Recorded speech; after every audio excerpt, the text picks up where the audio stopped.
War. War never changes, but sometimes the landscape of RPG gaming does. Interplay was no stranger to role-playing back in '97, having published the Bard's Tale trilogy, Wasteland, and the massively underrated The Lord of the Rings, the latter of which featured a lot of the designers who would help Tim Kaine and his team with realising a dream. A dream of a post-apocalyptic spiritual successor to Wasteland, featuring influence from XCOM, Star Control, and most importantly, tabletop gaming. The GURPS system was licensed, but Steve Jackson Games objected to the uncompromising gore, which is understandable. So the special system was invented late in development to replace it, and it's about as balanced as you'd expect for a rushed replacement. This works both against the title and in its favour, with all kinds of possible builds of character. Vault 13, as it was known then prior to Interplay's own Brian Fargo coming up with the Fallout name, changed more than its title in its 3 years of development, and this led to some interesting design choices. Gone were the typical party-based tactical combat screens, replaced with control of just your protagonist. If you came across allies to help you, they would do their own thing, and it was that freedom, coupled with a story-rich but oppressive wasteland environment, that really sold the game. 1 minute you could be a tightly knit tactical unit of relentless professional wasteland mercenaries, the next you could be accidentally shooting a dog with an SMG and having the rest punch at a deathclaw. Yeah, it's better not to do that. Instead of a top-down or grid-based first-person view controlled by the keyboard, Fallout went with both a trimetric perspective and primarily mouse-driven interface, simultaneously making it easier and more cumbersome to control than its contemporaries, depending on how you felt about the UI decisions. You didn't have to memorize a laundry list of key commands, but some of those menus take a lot of getting used to. I'll never tire of the little box in the corner that displays both the action and story-based information every so often. To the west, you can see a natural light. For the first time in your life, you're looking at the outside world. A short but poignant and wonderful piece of writing to introduce the wasteland to come. The two huge selling points of the game soon become apparent upon exiting the cave system leading away from your vault. The first was the enormous amount of effort that had gone into creating an atmosphere that drew the player in, from Mark Morgan's droning soundtrack to the desolate retro-futuristic world covered in grimy 50s remnants. The limited tile set under Leonard Boyarsky's art direction both accentuated the Wasteland's character and harkened back to the game's board-based influences. The second was for the player to discover in due course, that near unprecedented freedom to roleplay that it offered. Your character could be anyone you wanted them to be, and the game would make a surprising amount of allowances for that. Gone was the early binary morality system of the Ultima games. Largely vanished was the corralling of tightly controlled narrative-heavy environments. And most importantly, you got the sense that you weren't the chosen one. You were just another wasteland wanderer, and were treated as such by most of the NPCs you initially encountered. Your only distinguishing features being those you chose at the beginning, and the fact that you emerged from a vault, which many people you encounter dismiss as fiction anyway, having never encountered a vault dweller before in their lives. After all, if you've never seen it, it doesn't exist, which is how so many initial players felt to the invention of Fallout. It might be easy to take all the features it brings for granted because they've subsequently appeared in other games, but the sheer number of things created for this game that would turn up in later iterations is mind-boggling, to the point that it makes those later games feel like fan tributes. The special system allowed for more complex builds than had previously been seen in the RPG world, and the game refused to coddle players. If you picked the wrong stats or traits, then that's what you had to deal with, making the game much more difficult if you really messed up, even if you turned the difficulty down. I only settled for average agility, which made combat almost twice as grueling because it limited my action points per turn. Likewise, it leaned into every stat choice possible by introducing the low intelligence run, where if you set your intelligence and charisma low enough, it would directly impact both what you vocalize to NPCs and how they'd treat you. This encouraged replayability among the fans, who in turn crafted various builds and characters to see how the world of Fallout would respond. And respond it did, being both a well-crafted story with interesting and believable characters, and an open-ended sandbox for the player to experiment in at their own peril. If you were stupid and contrarian enough, you could end the game by being captured and killed within the first hour or so. When combined with a very distinct interface, very little hand-holding and no quest markers, these features present a barrier of entry to the modern player, especially one who's enjoyed the later Bethesda and Obsidian Fallout titles first. You must play a game of trial and error, perhaps consult the Wasteland survival guide, and most importantly, you must learn that the world crafted by Interplay is a brutal and often unfair one, in which every choice and action has consequences, and sometimes the only way to learn is the hard one. The NPCs of Fallout felt like characters. In addition to the one-liner make-weight types that populated the world and didn't want to talk to you, you had those which conjured up a conversation window, and eventually you'd come across animated portraits and full voice acting. That's when you knew these individuals were important to the plot. Unfortunately, unless you clicked on everyone, a few of these would be easy to miss, because they didn't have unique character models. Regardless of importance, almost all of them are worth listening to, because if you strike off on your own instead of paying heed to NPC warnings and suggestions and carefully following a predefined route from the vault to Shady Sands and eventually the hub, you could uncover something amazing in those wastes, but more likely than not it will be death courtesy of a random encounter, which scales based on where you end up traipsing off to rather than the level your character is.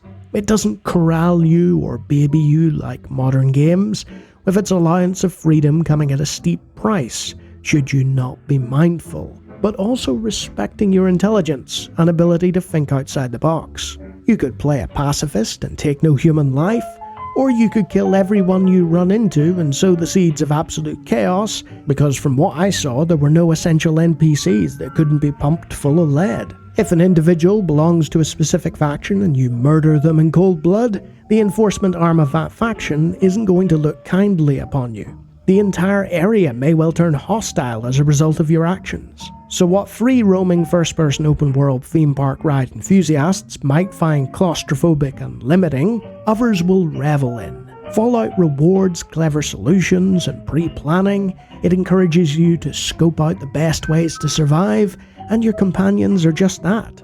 Fellow Wasteland adventurers who are going to die at the hands of this inhospitable environment at some point or another. Like devil-may-care pilots from the early days of aviation, those who eagerly traverse the wasteland accept that eventually they'll die by insisting upon their freedom of movement.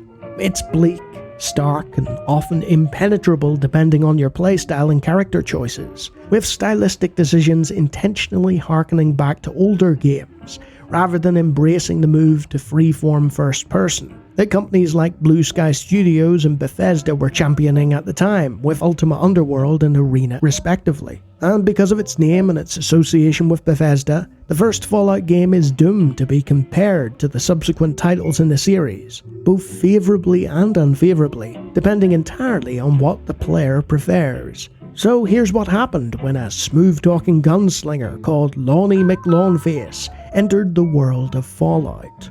I set out from the vault in search of a water chip to replace the busted one, so our people didn't perish from dehydration. Because the turn-based combat was more GURPS than XCOM, and had no cover system, I tried to keep out of trouble, killing the rats I needed to with my starter gun in order to make it out into the world beyond with some ammo to spare, and my legs not gnawed off. You're presented with a top-down map to travel in, and a reminder that you only have so many days before your vault dies, so you'd best hop to it and get to the other vault in order to acquire a solution. On my way to the vault, I had my first random encounter. Fortunately, it was a merchant caravan that was kind enough to offer to escort my hapless self to Shady Sands, a small community that definitely isn't a tutorial town. Clearly they took one look at my ridiculous jumpsuit and took pity upon me. Between the genuinely helpful nature of the townsfolk and their not-so-subtle signposting, I was able to chat to their leader Aradesh, an odd-looking man who had a rad scorpion problem. I soon ran into Ian, who found the village as boring as most new players, and decided to tag along with us. Fallout is old school in one respect when it comes to companions. Ian doesn't have a side quest or a tragic backstory. He's a former caravan guard that was shot by raiders and helps the town out with supply runs to nearby settlements. Occasionally, he'll offer information about places you're entering, but doesn't really say much else. He was exactly what I needed in the early game, a bit of muscle to shoot things. We went to the old vault to look for a water chip, and therein lies another hurdle for players, learning how to use a rope via the interface in order to access the lower levels of the vault. No rope, no vault. No mastery of the interface, no vault.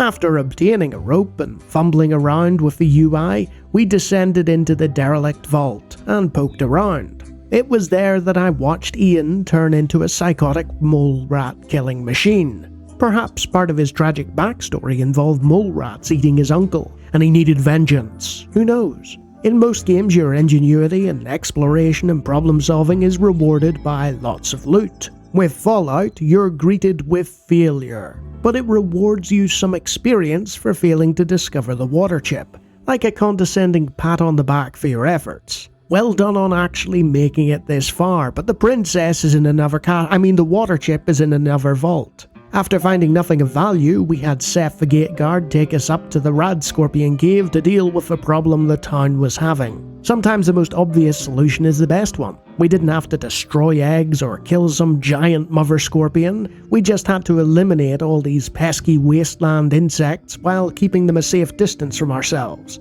so we didn't get stung and subsequently poisoned to death. Had I ventured into this cave alone, I would have died swiftly. But with Ian at my side, it wasn't so much of a problem. Aradesh is pleased that everything is settled down, and directs us to Razlo, the town doctor, who creates an anti-venom for us. Fallout rewards me for being nosy yet again by discovering Seth's brother Jarvis. We give him the anti-venom the doctor just gave us, and wonder why Razlo didn't immediately rush to help his patient out. Was he waiting for me to take it just to see if there were any terrible side effects? After battling some rad scorpions, we make it to Junktown, the second settlement you're supposed to visit. After annoying some of the locals with my presence, we encounter Killian, who is voiced by Richard Dean Anderson of Stargate and MacGyver fame. Definitely a character worth listening to. After exchanging words, he's immediately assassinated as I'm chatting to one of his guards. Fortunately, Killian can take more than one shot, and after a heated bit of combat, we agree to help him take out this Gizmo fella that the assassin blurted out before firing. Of course, because this is Fallout, I could tell Gizmo that Killian sent me and offer to take out Killian myself. Or I could murder both of them for no reason like a psychopath, because I didn't like their stupid faces. A random dog called Dogmeat joins our party on the way to Gizmo's, for no other reason than my charming personality. But instead of going directly to Gizmo, I decide to return to Shady Sands. Aradesh's daughter, the unlikable Tandy, who also has an animated portrait we ran into previously, has been kidnapped by raiders. I'm given the option of asking a very stupid question.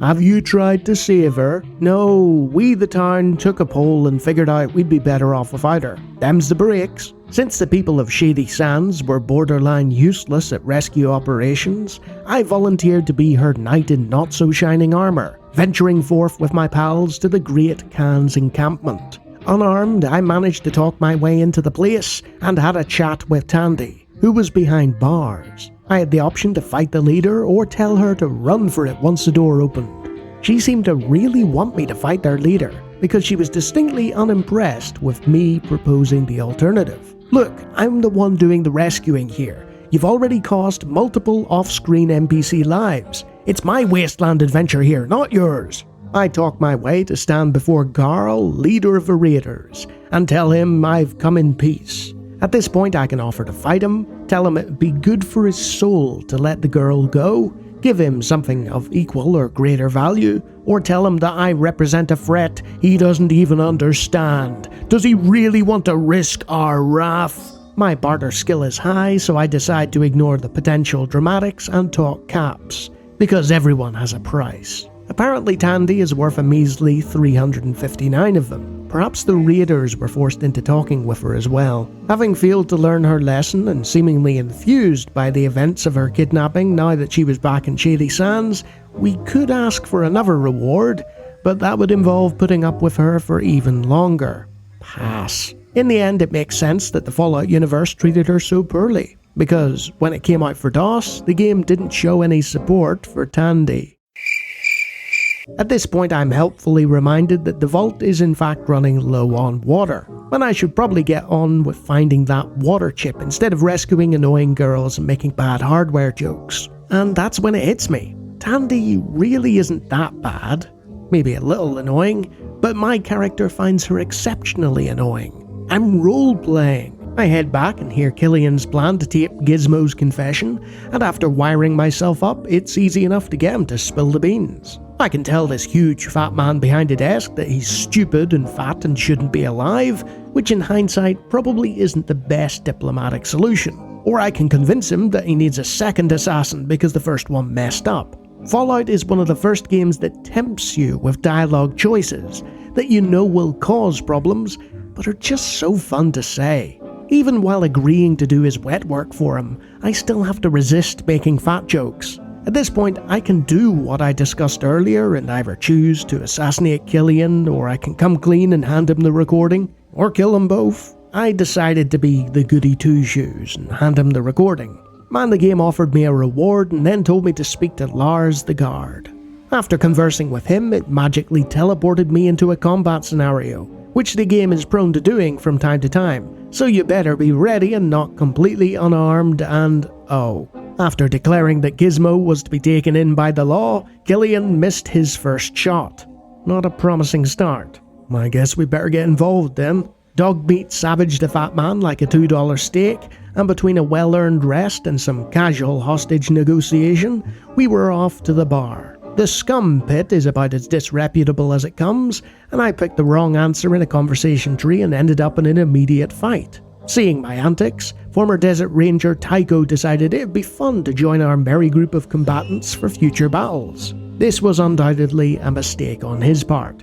I missed out on an entire quest chain by heading to Skull's territory and clearing them out. I also ended up killing a midget in a basement who was surrounded by body parts. It was at this point I decided it was time to hit the old dusty trail. Dust Town is a silly place after all. The hub is even larger and full of armed police. I had to watch my step and my tongue here, so I ended up getting swindled out of money by an information peddler, who didn't have any useful information on the location of a water chip. Curse you, Lemmy, you shifty-looking character! I probably should have paid attention to the description box in the corner. The Crimson Caravan Company offered work escorting caravans, unsurprisingly, but because it was on specific dates rather than an immediate start, I turned them down for the time being. Exploring the rest of the hub, I was met with people unhappy to see me or actively threatening me unless I departed immediately. The time of tutorial towns was over. Even then, there's the occasional friendly NPC like Gunther who will happily chat away. Why look, it's a bunch of armed mercenaries. Do come into my home and chat to me about things. We picked up work for our next animated portrait, the brain-dead Butch Harris, who sits in an office all day picking his nose and unintentionally lets Rutger run the business instead. His caravans are going missing, and he wants to know why. There are rumors of something called a death claw, and he's scared of it, directing us to Beth, the weapon shop owner, a gossip who has a lot to say about everything. The disreputable Kane and Lorenzo are all more talkative than simple civilians, and the possibilities for work open up further. I'm still on the fence about who's worth my time though, and I'm beginning to realise that there are a lot of quests that could potentially be incompatible with each other. The water merchants offered to send water to my vault, and I turned them down as it's only a stopgap.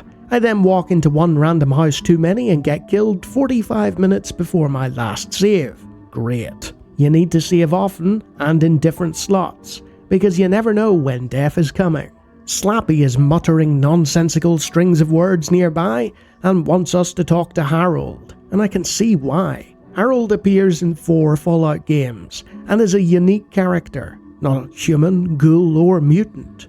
He regales you with interesting stories and is also able to help us find this supposed death claw. Then we head off into the cave. You know how this goes already. Death claws are hard, really hard, and our ill-prepared party barely scraped through with a victory against one. Oh, and Tycho died. A worthy sacrifice. And that personification of carnage is the game testing you. Have you leveled up enough? Have you selected the correct attributes? Is your gear appropriate? Have you given your companions the right weapons? Do you know which part of a Deathclaw to target with VATS thanks to listening to conversations about it? Do you keep your distance to avoid getting mushed into a fine paste? Whatever your tactics to dispatch this menace, you're rewarded with a dying super mutant and discover that they were the real cause of the missing caravans. Like some sort of Scooby-Doo mystery, we finally uncovered who the real villain was. By this point in the game, between the merchants and named characters, Harold's recent musings and this mutant's last words, you're beginning to build a clear picture of a wider Wasteland world, and why that is important to you and your fellow Vault Dwellers specifically. I invested in some new weapons and armour after this, a deagle from Killian and some metal armour from Beth, before heading off to Necropolis, which was swarming with ghouls. Some feral, others conversational, and it was difficult to tell them apart, and someone called Set was in charge of all of them. Rubble blocked most of the way, but we were able to find a sewer system that housed a nice population of mole rats, who were less conversational. Some ghouls down there implored me not to shoot, apparently belonging to a breakaway sect. They owned a watershed, which housed a pump. This could be relevant to my interests. Yeah, these friendly souls had a water chip that helped operate the pump. I had to choose between depriving them of it and leaving them to die, fixing their pump, or somehow finding another way to obtain a chip. I searched the surface for Set to talk to his folk about it, but they're borderline hostile at best, and there's no sign of their leader because things change in Fallout depending on the day-night cycle. So I go to investigate the watershed instead. I stumble upon some super mutants who have taken it over, and Harry, a voiced one, who's both willing to talk to us and is as intelligent as the average Fallout 76 apologist. He proceeds to suggest I go see his boss. I decide against being captured in a base full of super mutants. Harry naturally takes exception to this logic, forcing me to put him down in order to get to the water chip. The problem is his super mutant friends are in attendance. They're dangerous if you let them get close, but they aren't armed to the teeth like their leader. Finally, the water chip. Except no. A ghoul prisoner tells us the system is actually subterranean, because of course it is. Instead of the expected sprawling labyrinth though, a few glowing ones stand in the way between us and the chip. Having dispatched them, we march triumphantly to a lift with 3 levels. Well, at least we didn't need a rope this time. Like the ghouls on the surface, some of the glowing ones are feral, others aren't. A very bright design decision. We finally make it to the computer and take the chip for a massive 1250 experience, leaving the ghouls to perish because I just don't care about them. Sorry. And that's something that happens in Fallout. You can go in with the best of intentions, but having played the game a bit, suddenly you start getting a bit more selfish. After returning to the Overseer, the game still gives us a decision. Turn in the chip, or turn in the chip only after talking about letting people leave the vault. I don't really care about them either though, so that's it. Game over, right?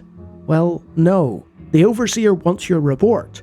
And the crazy story you give him about Deathclaws and mutants, well, he's quite concerned about it all. No, it's not enough to save everyone. We have to track down the lab that's creating this army of mutants and put a stop to it. That's right, we're about halfway through the game. Though most players will have figured that out with, half the map left to explore. In the middle of the ruins of LA is the Boneyard, and situated within that is Aditum. John Zimmerman is in charge there, so off we travel to find him, getting embroiled in gang warfare along the way thanks to the Blades and the Regulators. We'll have to pick a side eventually for the good of the Wasteland, but that can wait. There's also the Gunrunners on a little island surrounded by radioactive water and a load of Deathclaws nearby. Those can definitely wait, as my party would be shredded like tissue paper if we attacked them. Unfortunately, to arm one of the gangs, courtesy of the Gunrunners, we do have to kill the Deathclaws. We pick up Katya in the Boneyard Library, where the followers of the apocalypse make their headquarters, a non-violent humanitarian group who seem to take issue with the children of the cathedral. We soon run into Nicole, another talking head, who is the spiritual leader of the followers, and tells us all about their vision of a genuine future for the Wasteland. It's a formula at this point, and it's one that the game has steadily guided you into. Faction warfare, uneasy truces, diametrically opposed moral and philosophical viewpoints that you can choose to align yourself with for your own benefit or for the benefit of said faction that you agree with. Nicole wants us to talk to her mole in the cathedral, so I figure we should scope the place out. Though she doesn't say it outright, we're looking for a human being, not a mole rat dressed as a cathedral member. The actual cathedral is south in its own part of the map. It's full of religious zealots feverishly praying, and we meet our contact Laura there. After providing the password, she takes us out of earshot of the other practitioners and tells us of a secret staircase that Morpheus uses. She also believes that the church are using injured people from the hospitals they've set up to create Nightkin, a kinda stealthy night version of a super mutant that's even more powerful. With our armor and weaponry, we'd probably have more chance against the Deathclaws currently, so we need to find that one group who can supply us with equipment that will allow us to stand toe-to-toe with these abominations. It's goodbye to the cathedral, so long to the boneyard, and time to visit the Brotherhood of Steel. It's worth mentioning yet again just how much of the Fallout universe was created entirely by the first game. From mechanics and items, through to factions, so much of what comes in the later games is just a rehash of what we're seeing in this original. Why not only talk my way in through the door thanks to my speech and charisma, I convince them that they do actually need to make me a member. The Brotherhood are split into scribes and knights, one focusing on knowledge and the other combat, and as with every Brotherhood, there are disagreements as to how the faction should operate. We talk to several of our fellow members before finding Master Scribe Vree, who is obsessed with the future, and tells us that the mutants we're trying to stop are sterile, meaning if we get rid of the source, it's simply a case of outliving or killing the rest. Unfortunately, facing down a base full of super mutants without power armor is a bad idea, so it's off to the armory, which is willing to supply me with one, but it's missing a systolic motivator. A chap called Rhombus apparently has one, but the functional suits are only meant for the honoured, further hampering our plans, since we're not very honourable. We poke around a bit more and get to speak with High Elder Maxon, grandson of the founder. He's seen as a bit of a crazy fool, because he believes that a super mutant army is massing to the north. Naturally, he wants us to check it out and confirm those rumours. The elders disagree, thinking Maxon has gone off the deep end. We speak to Michael about the motivator, and like most middle management types, he's difficult to convince without a proper form. Fortunately, I'm the most charismatic and convincing man in the Wasteland, and can make him just give me it. I head back to the knight beside the malfunctioning suit of armor and give him the part, allowing him to install it for me, and voila! Power armor time. Now that I was kitted out with a sniper rifle and power armor, I had to storm the mutant's base. At this point, you can either take your companions with you to certain death, or dismiss them and let them live their lives out in the wasteland. Well, except for Tycho in my case. Sorry, Tycho. I said my goodbyes to the crew and discovered that you cannot dismiss dog meat. Why is this a problem?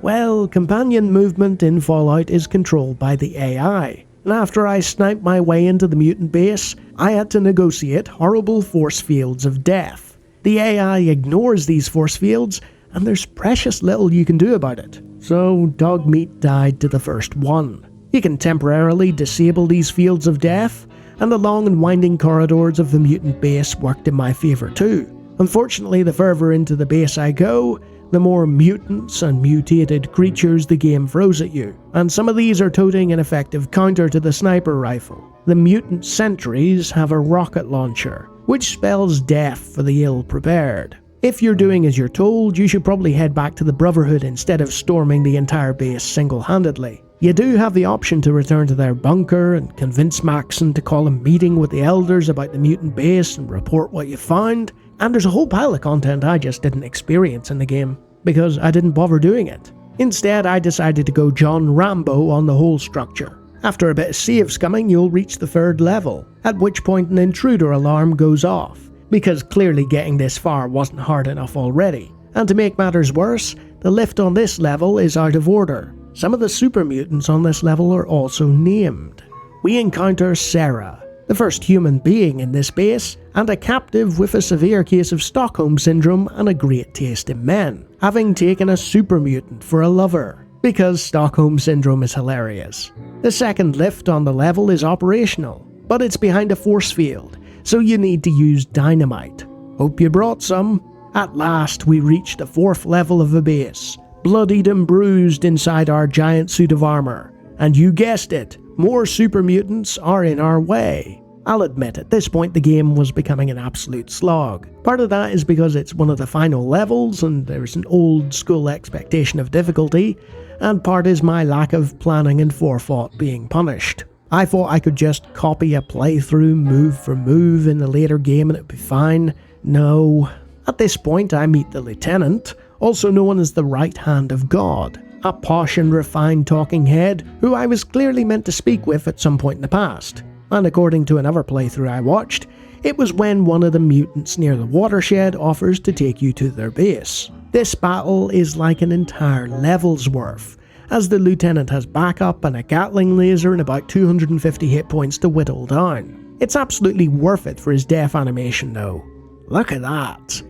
As you go deeper into the base, you start encountering people just doing their job, who have no interest in fighting you. They're still religious zealots though, and they know you've killed the Lieutenant, and commit ritual suicide if you talk to them. Yikes. There's a terminal down here that will initiate a self-destruct. Sounds good to me. Let's blow this thing so we can all go home. Only that destroys the mutant base, which is the source of the mutants, but not the mutant leader, who is nowhere to be seen and still has the knowledge of how to breed more of these abominations. Vree was completely wrong about everything. There's also the whole warring factions thing that I've skillfully ignored, and for some reason I have to do in order to restore peace to the Wasteland, I don't know. But before doing that, I had to kill a load of Deathclaws to convince the gunrunners to arm one side of conflict, remember? And then, if that wasn't enough, I had to join the Blades and destroy the Regulators in a pitched battle. I won't say these combat sections are tedious, but even with my power armor I felt underleveled and probably should have spent more time in the wastes leveling up instead of speeding through to experience the plot. After restoring order to the world, I began roaming said wasteland, searching for this god figure of the mutants. Ultimately I knew deep down there was only one place that they reasonably could be. They were either in that sinister cathedral full of nightkin and fanatical worshippers, or they were the overseer all along. No, they were in the cathedral. So I went back there and reintroduced myself, violently, making my way up the flights of stairs and into Morpheus's room. If anyone knew where the supposed master of this organization was, it would be him. All of the mutants roaming the upper floors kinda tipped me off with regards to there being a link. My deductions are so profound they'd make Perry Mason scratch his head in disbelief.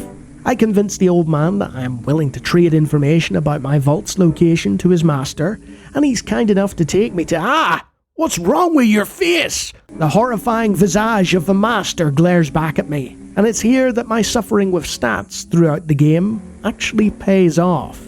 The ending of Fallout introduces an epilogue that is dependent on the choices you make during your playthrough, with multiple endings for both yourself and each of the major factions you encounter. This allows for a lot of potential deviation, and a lot of replayability, proving that it was a game built to last, and it wasn't designed to just be completed once. In one of the greatest boss battles in gaming history, I choose to speak with the Master and explain the error of his ways, convincing him through empirical data and sound reasoning that his plan cannot succeed, and that his only solution is to cease to exist, resulting in what's left of it killing itself. A countdown initiates, and I have to escape the cathedral before it reaches 0, and in turn-based combat mode, I inexorably swim through a sea of hostile mutant bodies and robots to reach freedom, as the counter ticks down with each passing turn, burning through stim packs and what's left of my inventory to stay alive. You can't hope to kill everything on your way, so I made a break for it and just hoped that nothing would box me in. The cathedral explodes and the cutscenes play, and we're transported back to where we started for a conversation with the Overseer. He's congratulatory, but insists that we've become too much of a danger and that we must leave, never to return. We may have changed the Wasteland, but ultimately the Wasteland has changed us too. We're no longer that same person that left on a seemingly vain search. We can never return home. It's a bittersweet ending that makes sense, and even now at the very end, certain players with perks can choose to take that dismissal personally and kill the Overseer. It won't change the outcome, but the text at the end is different. Either way, you march into the desert sands, leaving the vault and the game behind you. Credits roll, and you've just experienced one of the best role-playing games ever created. The original Fallout's impact on the gaming world can't be overstated, and people have talked to death about it already, because it's one of the most influential games of all time. It spawned a sequel that's much larger, and some would claim even better than the first, using that same engine but expanding upon the original's concepts. The creation of Black Isle Studios to finish the sequel and create subsequent games like Planescape Torment and Icewind Dale, the influence it had on BioWare's Baldur's Gate 2 and their subsequent RPGs, Troika Studios, Bethesda's later RPGs, and Obsidian Entertainment, the list goes on and on and on. What surprised me as a big fan of New Vegas was just how many of the concepts featured in that game were already present in the original DOS RPG. Right down to the sound effects and even music. The first Fallout hit the ground running in terms of both world creation and story, and gave so much for the subsequent titles to build off. Its attribute and skill-based dialogue variation system, coupled with a lack of binary morality, was a massive addition to the role-playing world. Maybe it didn't do it first, I don't know, but it certainly popularized it. Newer players, on the other hand, will bounce off the user interface, the samey character models and the distinct lack of map markers that were all hallmarks of RPGs around this era. But I guarantee you, if you transplanted the atmosphere and dialogue of this game into a modern engine, it would nuke almost every RPG from the last 10 to 15 years. Sadly, we live in a world where I wouldn't trust anyone to even attempt to remaster Fallout. Ultimately, other games might have a Fallout name, but to this day there isn't anything like it. And for all its antiquated design decisions and frustrating moments, it's still one of the all-time greats in its current form. And I'll definitely be playing it again because I have a feeling I missed out on a lot of great moments. Fallout and the horrifying wasteland it presents is a masterpiece. Because war never changes.